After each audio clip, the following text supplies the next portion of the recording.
The email arrived at 7 in the morning, just as Brielle Bennett poured her first cup of coffee, and it contained 3 words that made her stomach drop. Project deadline moved.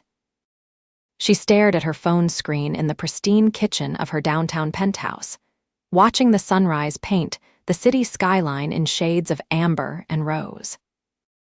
The renovation of her recently purchased lake house was supposed to be finished in 2 weeks, giving her time to prepare for the corporate retreat she had planned there. Now she had 5 days.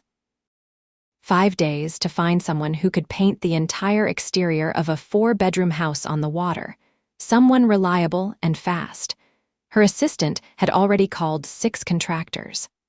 All of them laughed at the timeline or quoted prices that bordered on extortion. Brielle did not mind paying well for good work, but she refused to be taken advantage of, even with her considerable resources as CEO of Bennett Digital Solutions. "There is one more option," her assistant Maria said during their 8 o'clock call. "A guy named Flynn Kennedy. He has excellent reviews for detail work and speed. Former Marine. He is a one-man operation mostly, but people say he is remarkable. Want me to reach out? Send him my number," Brielle said. "I will call him myself." Flynn Kennedy answered on the second ring, his voice deep and slightly rough, like he had been awake for hours already. "Kennedy Painting. Mr. Kennedy, my name is Brielle Bennett. I need someone to paint a 4-bedroom house in 5 days. I understand that is an aggressive timeline." There was a pause. She heard what sounded like a child's laughter in the background, then a door closing. "5 days is tight," he said carefully. "What is the square footage?" They talked numbers and details. The house was prepped already, which helped.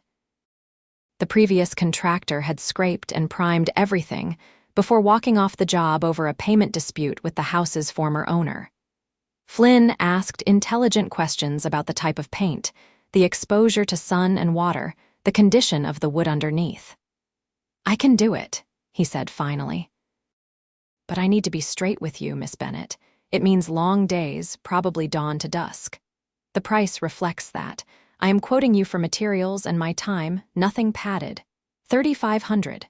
Brielle nearly laughed. The last contractor had quoted $12,000. "That seems low for the timeline," she said. "It is fair for the work," Flynn replied. "I do not inflate prices because someone is in a bind. Can I start tomorrow morning?" They arranged for him to meet her at the lake house at 6 in the morning. After she hung up, Brielle found herself curious about this Flynn Kennedy, who charged reasonable rates and sounded completely unimpressed by her name or urgency. The lake house sat 40 minutes outside the city, nestled among tall pines with a private dock stretching into crystalline water. Brielle arrived at 5:50, wanting to beat Flynn there to maintain the upper hand. But a faded red pickup truck already sat in the driveway, and a man was unloading supplies with efficient, economical movements. Flynn Kennedy was tall, probably 6'2", with broad shoulders and the kind of lean, muscular build that came from physical work rather than a gym. He wore paint-splattered jeans and a gray t-shirt, and when he turned to greet her, she noticed his eyes were an unusual shade of hazel, green, and gold mixed together. His dark hair was cut short, military neat. He looked to be in his early 30s, with a few days' stubble on his strong jaw. "Miss Bennett," he said, extending a hand. His grip was firm, his palm slightly calloused. "I got here early to assess everything in the morning light. The previous crew did solid prep work, saved us time. Please call me Brielle," she said, surprising herself. She rarely invited informality with contractors. "Brielle," he repeated, and something about the way he said her name, carefully and with attention, made her pulse quicken slightly. "I will work from the east side around to the west, following the sun. Should have the first coat done in 3 days, second coat in 5. I brought samples of the colors you mentioned. Want to confirm before I start?" They walked around the house together, Flynn explaining his process with quiet competence. He had a presence about him, calm and grounded. He did not fill silences with unnecessary chatter. When he did speak, his words were precise and thoughtful. "You have a good eye," he said, examining her color choices. "The blue-gray will look perfect with the natural wood trim, classic but not boring." "That is the goal," Brielle said. "I am hosting a corporate retreat here next weekend. First impressions matter." "They do," Flynn agreed. He glanced at his watch. "I should get started. I will stay out of your way." But Brielle found herself not wanting to leave immediately. She watched him set up his equipment, laying out tarps with meticulous care, organizing his brushes and rollers by size. Everything he did was deliberate, almost meditative. "How long have you been painting?" she asked. "Professionally, about 4 years. Before that, I was in the Marines for 8 years. I learned a lot about attention to detail there." He smiled slightly, the expression transforming his serious face. "And I discovered I hated shooting things but loved fixing things. Made sense to change careers." "From the Marines to painting houses seems like quite a shift." "It was necessary," Flynn said, and something in his tone suggested there was more to that story. "I have a daughter. She needed me present, not deployed." The mention of a daughter answered one of Brielle's unspoken questions, though it raised others. Was he married? Divorced? She had no ring, but that meant nothing. "How old is your daughter?" she asked. 7. Her name is Sophie. She is the reason I do everything." He said it simply, but with such depth of feeling that Brielle felt something twist in her chest. She left him to work and drove back to the city, but throughout her day of meetings and conference calls, she found her thoughts drifting to Flynn Kennedy and the quiet way he had spoken about his daughter. The next morning, Brielle told herself she was driving to the lake house to check on progress. That was reasonable. It was her property, her project. The fact that she had chosen a pale green blouse that brought out her eyes and had spent extra time on her makeup was irrelevant. Flynn was already working, high on a ladder, painting the second-story trim with steady, careful strokes. He wore a baseball cap today, and his T-shirt clung to his back, damp with effort despite the early hour. "Morning," he called down when he saw her. "You are an early riser." "Hazard of the job," Brielle said. "I wanted to see your progress." Flynn climbed down, and she could see he was pleased with his work. He should be. The transformation was already remarkable. The house looked fresh and cared for, the color she had chosen even more beautiful than she had imagined. "It is perfect," she said honestly. "Flynn, this is absolutely perfect." His face lit up at the praise, and she realized he genuinely cared about the quality of his work, not just the paycheck. "Thank you. That means a lot." He wiped his hands on a rag. "I love this part of the job. Taking something worn down and making it beautiful again. It is satisfying." They stood together, looking at the house. The morning sun sparkled on the lake and birds sang in the pines. It was peaceful here, away from the city's chaos. "Do you want coffee?" Brielle found herself asking. "I brought a thermos." They sat on the back porch, drinking coffee and watching the water. Flynn told her about his daughter Sophie, who loved reading and wanted to be a veterinarian. About how she had recently lost her first tooth and put it under her pillow, only to be disappointed when the tooth fairy forgot to come because Flynn had fallen asleep exhausted after a 16-hour workday. "I felt terrible," he said, shaking his head, but she was understanding about it. Said maybe the tooth fairy got stuck in traffic. At 7 years old, she is already learning that life does not always go according to plan. "You are raising her alone?" Brielle asked gently. Flynn nodded. Her mother left when Sophie was 2. She was not ready for the reality of being a parent. "I got full custody. It has been just the 2 of us for 5 years. That must be incredibly hard." "It is the best thing I have ever done," Flynn said, and the conviction in his voice was absolute. "She is my whole world. Everything I do for her." Brielle found herself telling him about her own childhood, raised by a single mother who had built her own business from nothing. About how she had learned early that success meant sacrifice, that love was important but so was security. "My mother always said you cannot eat love," Brielle said. "Financial independence matters."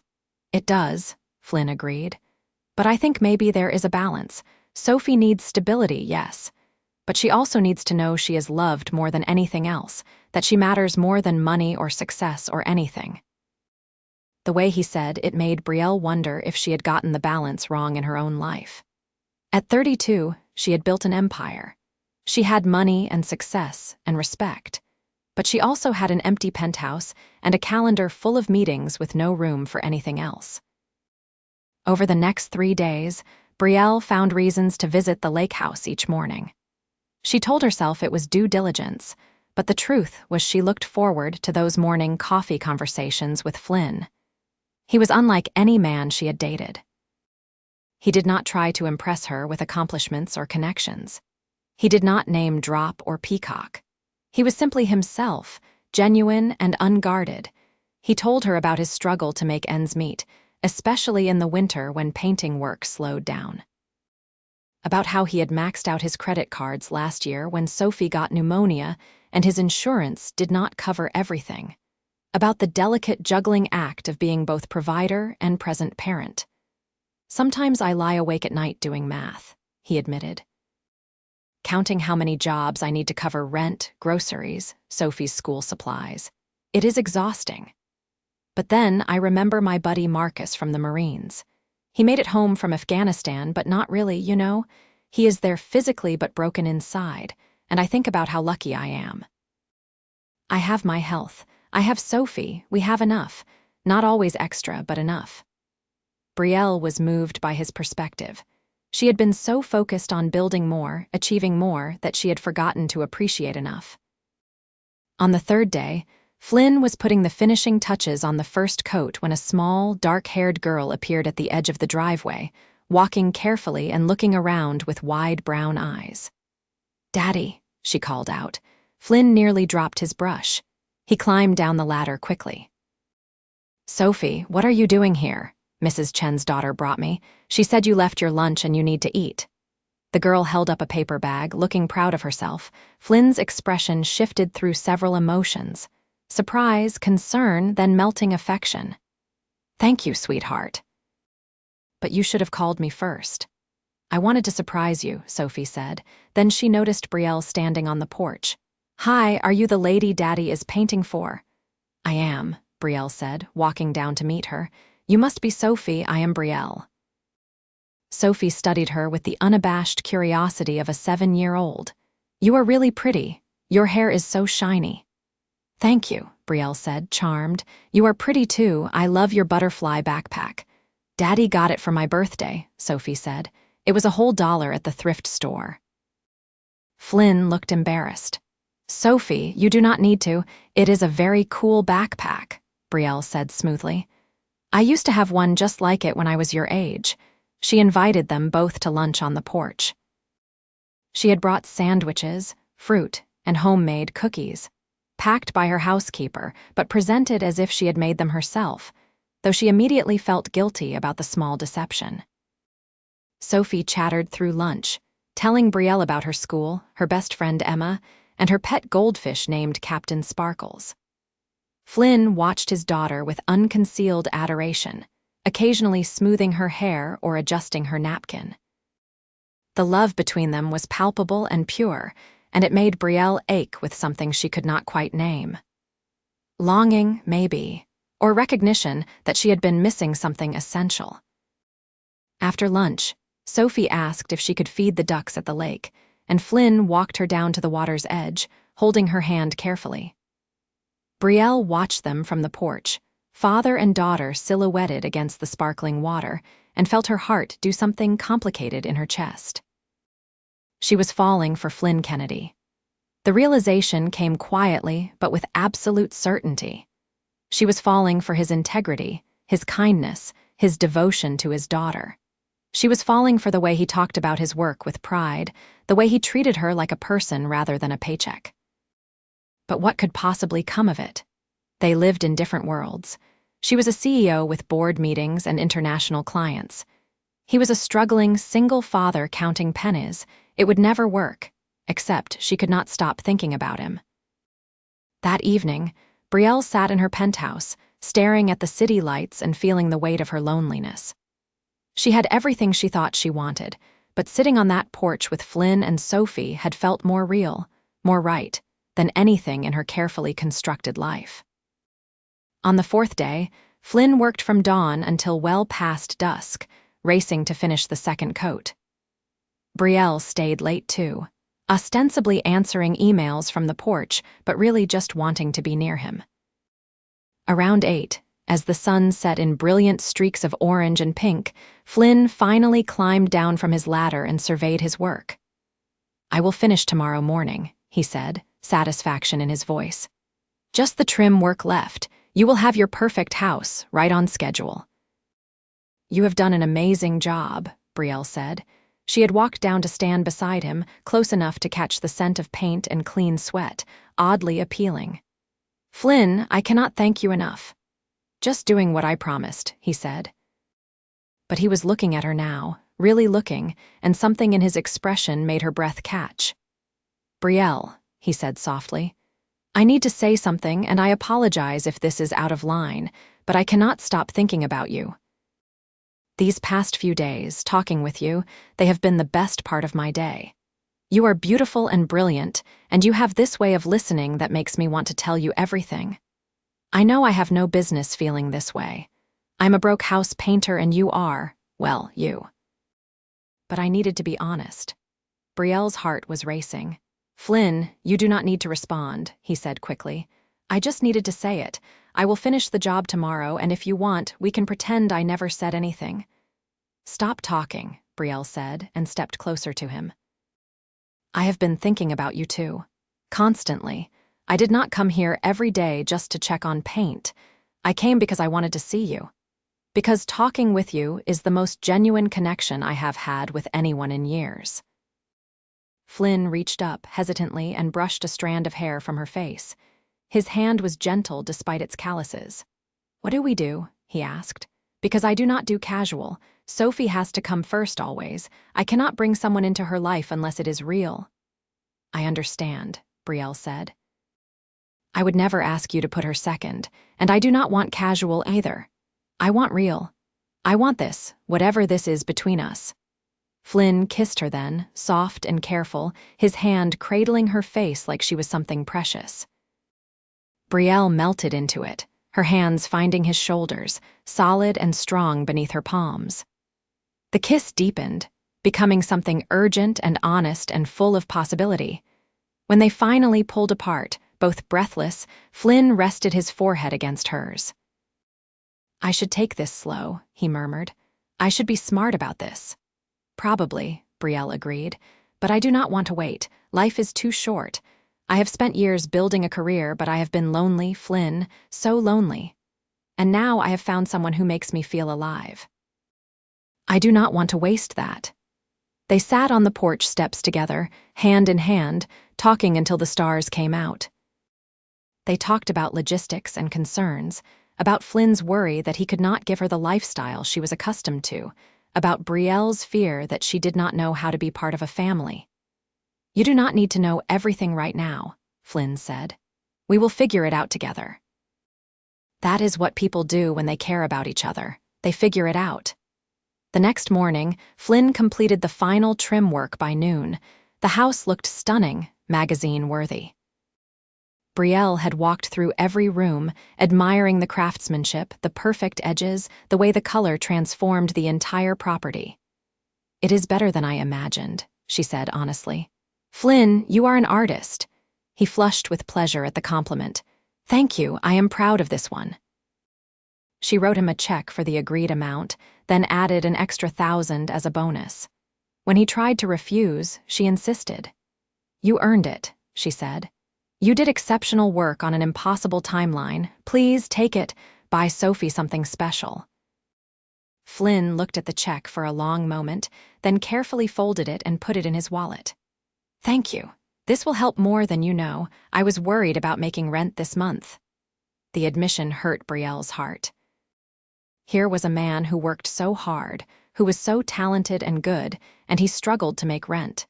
It seemed fundamentally unjust. An idea had been forming in her mind, something that could help Flynn without being charity, which she knew he would never accept.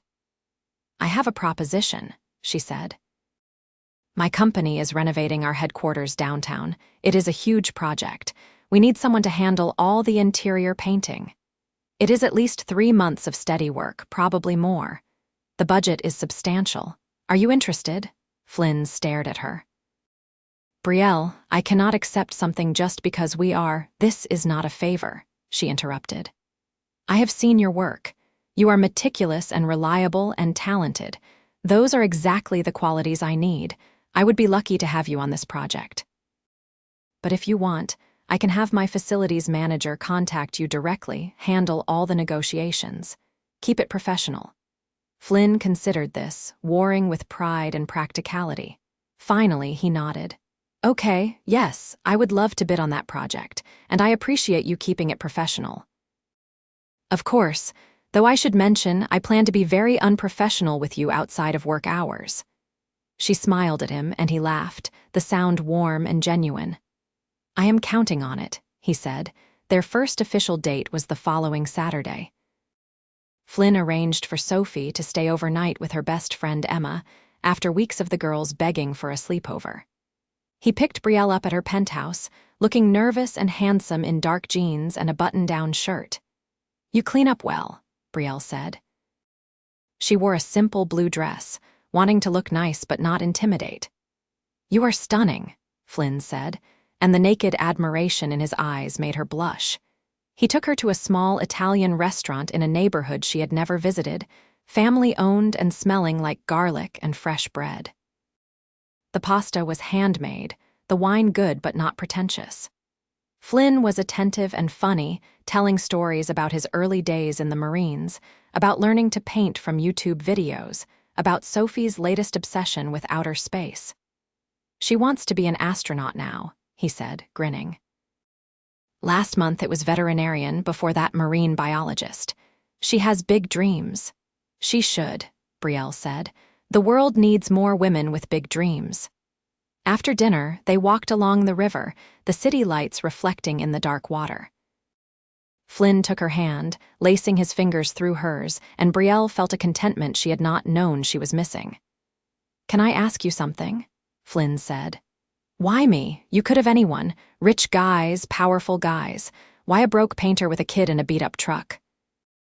Brielle stopped walking and turned to face him. Because you are real, Flynn. Because you talk to me like I am a person, not a position. Because you work hard and love your daughter and care about doing things right. Because when I am with you, I feel like I can breathe. She touched his face, feeling the slight stubble under her palm. You are everything I did not know I needed. Flynn kissed her there on the riverbank, deep and slow and full of promise. When they finally made it back to her building, the doorman discreetly looked away as Flynn kissed her again in the lobby. Come up, Brielle asked, slightly breathless. I should not, Flynn said, but he was already following her to the elevator. In her penthouse, they kissed their way to the couch, Brielle pulling Flynn down on top of her, feeling the solid weight of him, the strength in his arms as he held himself careful not to crush her. Tell me to stop, he murmured against her neck, and I will. Do not stop, Brielle said. They made love slowly, carefully, learning each other's bodies with reverent attention. Flynn was gentle and attentive, making sure she was with him every step, and when they finally came together, it felt like something clicking into place. 2 pieces finally finding their match. Afterward, they lay tangled in her sheets, skin to skin, Flynn tracing patterns on her shoulder. That was, he started, then laughed. I do not have words. Same, Brielle said. She kissed his chest right over his heart. Stay tonight. I need to be home before Sophie gets back tomorrow, Flynn said. But yes, I will stay. They fell asleep wrapped around each other, and Brielle slept better than she had in years. The next few weeks fell into a rhythm. Flynn started the downtown project, which kept him busy but paid well, steadying his financial situation. Brielle made a point to visit the site occasionally, ostensibly to check progress, but really just to see him, to steal a few moments of conversation amid the chaos of construction. In the evenings, when Sophie was asleep, Flynn would come to Brielle's penthouse, or she would go to his modest apartment across town. They would talk and laugh and make love, building something real between them. Meeting Sophie officially as Daddy's girlfriend happened on a sunny afternoon at the zoo. Brielle was terrified. She had never been particularly good with children, did not know how to talk to them or what they liked, but Sophie made it easy. "Do you like giraffes?" Sophie asked, taking Brielle's hand unselfconsciously as they walked. "They are my favorite because they have long necks and can see everything." "I like elephants," Brielle said, "because they are smart and they remember everything." "That is cool too," Sophie said generously. "We can like different animals. Daddy likes penguins because they are silly." They spent hours at the zoo, Flynn carrying Sophie on his shoulders when she got tired, all three of them eating overpriced ice cream and laughing at the antics of the monkeys. It felt natural, being together like this, like they were already a unit. That night, after Sophie was asleep, Flynn came to find Brielle on the couch where she was reading. "Thank you for today," he said, sitting beside her. "Sophie loves you already. She told me you are the nicest lady she has ever met." "She is an incredible kid," Brielle said honestly. "You have done such a beautiful job raising her." Flynn was quiet for a moment, then said, "I need to ask you something. Where is this going?" "Because Sophie is getting attached, and if this is not serious for you, I need to know now, before she gets hurt." Brielle set down her book and took both his hands. "Flynn, I am falling in love with you, with both of you. I want this to be serious. I want to be part of your lives, if you will let me." Flynn's eyes shone with emotion. "I love you," he said. "I have loved you since that first morning when you sat on the porch and drank coffee with me like we were old friends. I love your intelligence and your kindness and the way you look at me like I matter. And I am terrified because I cannot give you everything you deserve." "You are giving me everything I need," Brielle said. She was crying now, happy tears running down her face. "I love you too. I love your integrity and your devotion to Sophie and the way you make me feel safe. I love that you see me, really see me. I have never had that before." They held each other, both crying a little, both overwhelmed by the enormity of what they were building. The next few months brought changes. Flynn's financial situation improved with the steady work, and he was able to catch up on bills, even start a small savings account. Brielle found herself restructuring her schedule to have dinner with Flynn and Sophie several nights a week, discovering that she loved the routine of homework help and bedtime stories. Sophie started calling her Miss Brielle, then just Brielle, treating her presence as natural and expected. She would save drawings from school to show Brielle, ask her opinion on books, curl up next to her on the couch during movie nights. Brielle's friends and colleagues were puzzled by the relationship. How could a CEO date a house painter? What did they have in common? But Brielle did not care about their opinions. She had found something real, and she was not letting it go. There were challenges, of course. Flynn struggled sometimes with the disparity in their incomes, particularly when Brielle wanted to pay for things. They had arguments about money, about independence, about pride. But they worked through it, learning to communicate, to compromise. "I need to contribute," Flynn said one night after a particularly tense discussion about a weekend trip Brielle wanted to plan. "I cannot just let you pay for everything. It makes me feel like I am failing." "You are not failing," Brielle said gently. "But I understand. What if we split things proportionally? I make more, so I pay more, but you still contribute, still have your pride." Flynn considered this. "That could work, as long as it is fair." "Fair is relative," Brielle said. "Fair is both of us feeling good about the arrangement." They figured it out slowly and sometimes painfully, but they figured it out. 6 months into their relationship, Brielle made a decision. She called Flynn one evening and asked him to come over after Sophie was asleep. He arrived looking worried. "Is everything okay?" he asked. "Everything is perfect," Brielle said. "That is actually what I want to talk about. Flynn, I am tired of splitting time between your place and mine. I am tired of you leaving in the middle of the night to get home before Sophie wakes up. I want us to live together, the three of us." Flynn stared at her. "Brielle, that is a huge step." I know, but I am ready. I love you. I love Sophie. I want to wake up with you every morning. I want to help Sophie with her homework and make her breakfast. I want to be a family. My apartment is tiny, Flynn said. We could not all fit there comfortably. I know. I was thinking we could look for a house, something with a yard for Sophie. Close to her school so she does not have to change districts. I cannot afford half of what you would want, Flynn said, frustration creeping into his voice. Then do not pay half, Brielle said. Flynn, I have more money than I know what to do with. Let me use it for something meaningful. Let me build a home with you. Flynn was silent for a long moment, wrestling with pride and love and practicality. What does Sophie think? He asked finally. I have not talked to her about it. That should be your decision, whether to bring it up. The next evening, Flynn sat Sophie down after dinner. Brielle was there, at his request, holding his hand under the table. Sophie, Bug, I need to talk to you about something important, Flynn began. You know how Brielle has been spending a lot of time with us. Sophie nodded, looking between them with curious eyes. How would you feel if Brielle came to live with us? If we all lived together in a house with a yard, like a family? Sophie's face lit up like Christmas morning. Really? Brielle would be there all the time. If that is okay with you, Brielle said, her voice soft. That is the best thing ever. Sophie launched herself at Brielle, wrapping her arms around her neck. Can we get a dog too? They all laughed, the tension breaking. Flynn met Brielle's eyes over Sophie's head, and she saw love and gratitude and hope there. Maybe, Flynn said. We will see about the dog. House hunting was an adventure.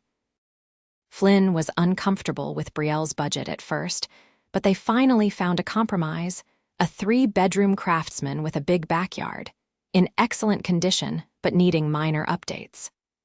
Flynn could do most of the work himself, which made him feel better about Brielle covering the down payment. I will handle all the repairs and maintenance, he insisted. That is my contribution, and I pay for groceries and utilities. Deal, Brielle said. They moved in on a sunny September morning. Brielle had arranged for professional movers, but Flynn insisted on carrying Sophie over the threshold himself, making her giggle with delight. Welcome home, Bug, he said, setting her down in the living room. Sophie ran through the house, exploring every room, claiming the bedroom with the window seat as hers. Brielle and Flynn followed more slowly, hand in hand, taking in the reality of their new life. Are you sure about this? Flynn asked quietly. You are giving up your penthouse, your old life. I am not giving up anything, Brielle said. I am gaining everything. This is what I want, Flynn. You and Sophie and this life we are building. This is everything.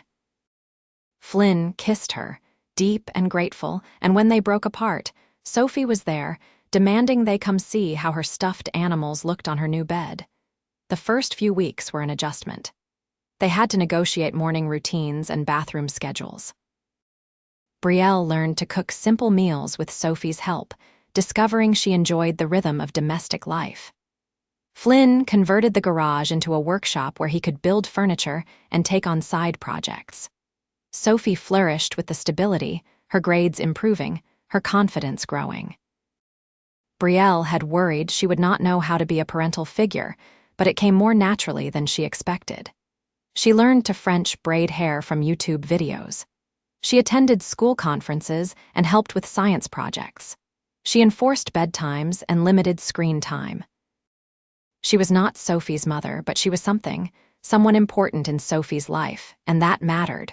One night, about 2 months after the move, Sophie crawled into bed between them, something she did occasionally when she had a nightmare or just wanted to be close. Brielle. She said sleepily, I love you. Brielle's heart clenched. I love you too, sweetheart.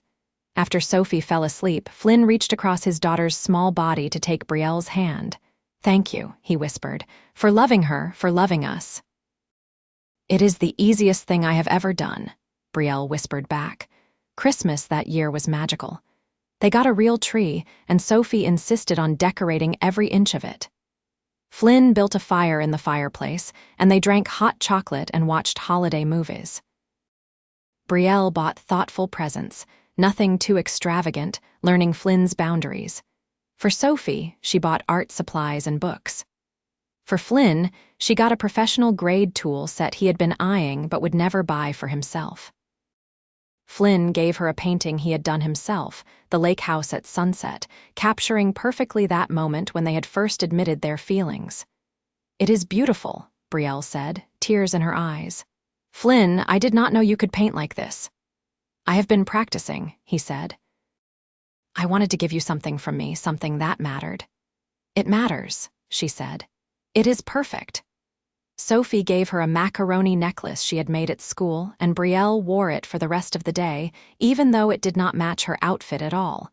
In the new year, Flynn proposed. It was not elaborate or public. He did it on a Tuesday night after Sophie was asleep in their living room while they were folding laundry together. "I have been carrying this around for 2 weeks," he said, pulling a small box from his pocket. "Waiting for the perfect moment. But then I realized every moment with you is perfect." The ring was simple, a single diamond on a gold band, nothing flashy but clearly chosen with care. "Brielle Bennett, you have given me more than I ever dreamed possible. You have loved my daughter and made us a family. You have made me believe in the future again. Will you marry me?" Brielle was crying, laughing, nodding. "Yes, yes, absolutely yes." The ring fit perfectly. Flynn had secretly measured one of her other rings to get the size right. "Sophie helped pick it out," he admitted. "She said you would like something pretty but not too fancy." She was right. "It is perfect. You are perfect." They told Sophie the next morning at breakfast. She squealed with excitement, then immediately wanted to know if she could be a flower girl and if they could have a chocolate cake at the wedding. "You can definitely be our flower girl," Brielle said. "And we can have whatever kind of cake you want." Planning the wedding brought its own challenges. Brielle's mother wanted something elaborate, a society event. Flynn wanted something small and intimate. They compromised on a medium-sized ceremony at the lake house with close friends and family, elegant but personal. "I want it to be about us," Flynn said. "About our family, not about impressing people." "Agreed," Brielle said. They married on a perfect May afternoon, the lake house looking gorgeous with its paint job still fresh and vibrant. Sophie wore a pale pink dress and took her role as flower girl very seriously, scattering petals with solemn concentration. Brielle wore a simple white dress, elegant and understated. Flynn wore a dark suit, looking more handsome than she had ever seen him. When he saw her walking toward him, his eyes filled with tears. The ceremony was short and meaningful. They wrote their own vows. Flynn promised to love her, honor her, and paint her house whenever she wanted. The guests laughed. Brielle promised to love him, support him, and never take him for granted. "You and Sophie are my heart," she said. "My everything. I promise to spend every day showing you how much you mean to me." When the officiant pronounced them married, Flynn kissed her deeply, and Sophie cheered along with everyone else. The reception was joyful and relaxed. They danced under string lights, ate excellent food, and celebrated with the people who mattered most. Sophie danced with Flynn, standing on his feet like she used to when she was smaller, and then with Brielle, who picked her up and spun her around until they were both dizzy and laughing. Later, when the party was winding down and guests were leaving, Brielle stood with Flynn at the edge of the lake, watching the sunset paint the sky. "Happy?" he asked, his arm around her waist. "Incredibly," she said. "You, more than I knew possible," Flynn said. "You know, a year ago, I was barely holding it together. I was stressed about money, worried about Sophie, just trying to survive. And now I have everything. A wife I adore, a daughter who is thriving, a home, stability. It is more than I ever dreamed." "You deserve it," Brielle said. "You deserve all of it, Flynn. You are one of the best men I have ever known." They stood together in the fading light, and Brielle thought about the path that had brought them here, about the desperate email that had led to Flynn painting her house, about the morning coffees that had turned into something more, about the leap of faith they had both taken, Life settled into a beautiful rhythm after the wedding. Brielle continued to run her company, but she delegated more, creating space for family life. Flynn's painting business grew steadily, word of mouth bringing him more clients than he could handle. He hired 2 employees, expanding carefully, building something sustainable. Sophie adjusted to calling Brielle her stepmom, though mostly she just called her Brielle. The distinction did not matter. What mattered was the love, the security, the knowledge that she had 2 parents who adored her. When Sophie turned 8, they threw her a big birthday party in their backyard. Her friends ran around playing games, and Sophie beamed with happiness. Blowing out her candles, she made a wish, then whispered to Brielle, "I wished for a baby brother or sister." Brielle and Flynn exchanged glances. They had talked about having more children but had not made any concrete plans. That night, after Sophie was asleep, they revisited the conversation. "What do you think?" Flynn asked. "Do you want more kids?" "I do," Brielle said. "I want to have a baby with you, give Sophie a sibling, expand our family." "I want that too," Flynn said. "I want everything with you." They started trying, and 3 months later, Brielle saw 2 pink lines on a pregnancy test.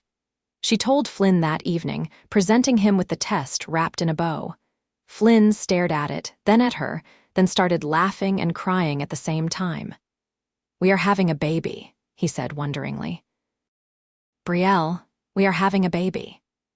They told Sophie a few weeks later, after the first doctor's appointment confirmed everything was progressing well. Sophie was ecstatic, immediately planning what toys she would share and what stories she would read to her new sibling. The pregnancy was smooth. Brielle worked from home more as she got further along, enjoying the slower pace. Flynn was attentive and excited, reading parenting books even though he had done this before. "It is different this time," he explained. "With Sophie, I was terrified and alone. This time, I get to enjoy it. I get to share it with you." Their son was born on a snowy February morning after 12 hours of labor. Flynn held Brielle's hand through all of it, coaching her breathing, encouraging her when she wanted to give up. When the baby finally arrived, pink and screaming and perfect, Flynn cut the cord with tears streaming down his face. "Hello, buddy," he said softly. "Welcome to the world." They named him Benjamin Flynn Kennedy, and he was a calm, easy baby, so different from Sophie's high-energy infancy. Sophie was a devoted big sister, always wanting to help with diaper changes and feedings. "I love him so much," she told Brielle one evening, watching Benjamin sleep. "Thank you for making our family bigger." "Thank you for being such an amazing big sister," Brielle said, hugging her. Life with 2 children was chaotic and exhausting and wonderful. Brielle learned to function on less sleep, to multitask in ways she never had before. Flynn was an equal partner, handling night feedings and diaper blowouts without complaint. When Benjamin was 6 months old, Brielle returned to work part-time, having restructured her role to allow more flexibility. She had proven herself over the years. She did not need to work 80-hour weeks anymore. She could lead and still have a life. Flynn's business continued to thrive. He landed a major contract with a property management company, providing steady income. He hired another employee and bought a second truck. The struggling days were behind them, replaced with stability and even some comfort. For their 2nd anniversary, they returned to the lake house, leaving the kids with Brielle's mother. They spent the weekend exactly as they had in the early days, drinking coffee on the porch, talking for hours, making love in the afternoons. "Do you remember the first time we sat here?" Brielle asked, leaning against Flynn's shoulder as they watched the sunset. "Of course. You wore that green blouse that matched your eyes. I thought you were the most beautiful woman I had ever seen." "I thought you were different from anyone I had ever met," Brielle said. "I was right." "I almost did not take this job," Flynn admitted. "I thought the timeline was crazy, but I needed the money, so I said yes. Best decision I ever made." "I am so grateful my first contractor walked off," Brielle said. "If he had not, I never would have found you." "We would have found each other somehow," Flynn said with certainty. Some things are just meant to be. They sat in comfortable silence, watching the light fade from the sky. The house Flynn had painted stood behind them, still perfect, the colors still vibrant. It had been more than just a job. It had been the beginning of everything. Years passed, marked by school plays and birthday parties, family vacations and quiet evenings at home.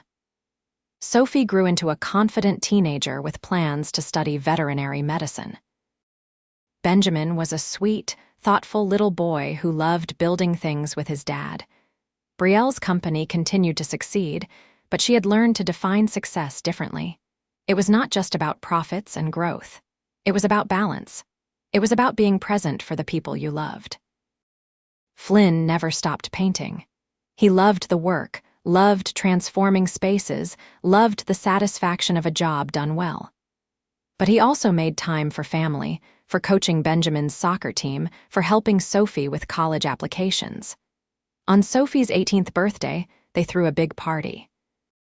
Friends and family filled the backyard, celebrating this milestone. Sophie stood to make a speech, thanking everyone for coming, and then she turned to Flynn and Brielle. "Dad, you have been my rock since I was born. You gave up everything to raise me, and you did it with so much love. I am who I am because of you." She was crying now, happy tears. "And Brielle, you came into our lives when I was 7, and you chose to love me. You did not have to, but you did. You have been there for every school event, every milestone, every moment that mattered. You are my family, just as much as Dad is. I love you both so much." There was not a dry eye in the yard. Flynn wrapped Sophie in a tight hug, and Brielle joined them, the three of them holding each other. Benjamin wiggled his way into the group hug, not wanting to be left out, and they all laughed through their tears. That night, after everyone had gone home and the kids were asleep, Brielle and Flynn cleaned up together, washing dishes and putting away chairs. "We did good," Flynn said, putting away the last of the glasses. "Our kids are amazing." "They are," Brielle agreed. "We are very lucky." Flynn pulled her into his arms, swaying slightly like they were dancing even though there was no music. "I love you," he said. "Every single day, I wake up grateful that you hired me to paint your house. Grateful that you gave me a chance. Grateful for this life we have built." "I am grateful too," Brielle said. "You taught me what matters, Flynn. You showed me that success is not about money or power. It is about love. It is about showing up for the people you care about. It is about building something real and lasting." They kissed, slow and sweet, a kiss that held over a decade of shared history, of challenges overcome, of love that had only deepened with time. Later, lying in bed, Brielle thought about the journey that had brought them here. She thought about the woman she had been, driven and lonely, living in a beautiful penthouse that had never felt like home. She thought about Flynn, struggling but hopeful, raising his daughter alone and doing his best. They had found each other at the right moment, when they were both ready, when they both needed exactly what the other had to offer. It had not always been easy. There had been challenges, adjustments, moments of doubt, but they had worked through everything together. Now, surrounded by the life they had created, Brielle felt a profound sense of peace. This was what happiness looked like. Not perfection, but presence. Not wealth, but love. Not achievement, but connection. Flynn's arm tightened around her waist, pulling her closer in his sleep. She smiled, settling against him, breathing in the familiar scent of him, paint and soap and home. Outside, the moon rose over their yard, illuminating the garden Flynn had planted, the swing set Benjamin loved, the basketball hoop where Sophie had practiced for hours. This house, this life, this family, it was everything. And it had all started with a desperate email and a struggling dad who had painted her house perfectly, giving her far more than a beautiful exterior. He had given her a reason to come home. He had given her love. He had given her everything that mattered. As she drifted off to sleep, safe in Flynn's arms, Brielle felt grateful beyond measure. Grateful for second chances. Grateful for people who see past surfaces to what lies beneath. Grateful for love that transforms everything. Their story was not about a CEO finding a project or a painter finding a paycheck. It was about two people finding each other, finding home, finding the courage to build something beautiful together. It was about family, chosen and biological, woven together by love and commitment and daily choice. It was about painting over the old and creating something new, something better, something lasting, and like the house Flynn had painted with such care and attention, their love was solid and vibrant and built to weather any storm. It was perfect, not because it was flawless, but because it was real. The moonlight shifted, painting silver patterns on their bedroom walls, and Brielle closed her eyes, completely content. Tomorrow they would wake up and do it all again. The routines and the challenges, the laughter and the chaos, the million small moments that made up a life. But tonight, there was just this: peace, love, and the quiet knowledge that she was exactly where she was meant to be, with exactly the people she was meant to love. And that was everything.